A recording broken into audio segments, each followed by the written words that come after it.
我是艾可，料理老师。这个季节的黄鳝赛人参，除了爆炒，还很适合清蒸。蒸鳝鱼要注意食材的预先处理和摆放顺序，加一点当季的南分肉，特别鲜美。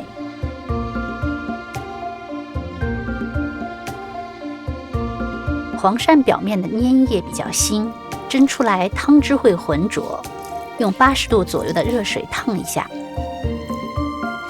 拿麻布或海绵，像这样把白膜擦掉，蒸出来会比较干净，味道也清爽。洗净后切成段。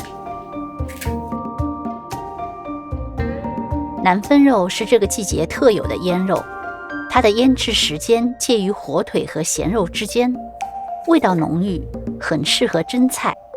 切成片，没有的话也可以用咸肉代替。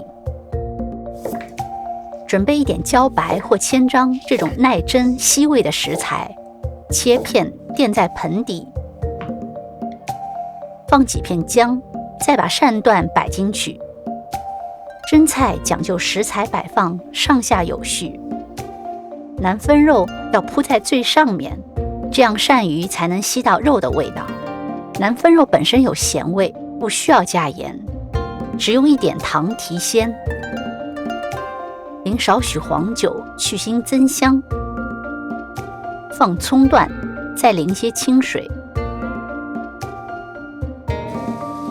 蒸锅上气后放进去，蒸半个小时，鳝鱼才会软烂，吸进肉味。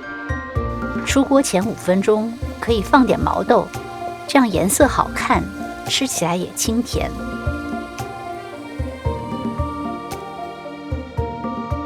剪出葱段，撒少许胡椒粉即可。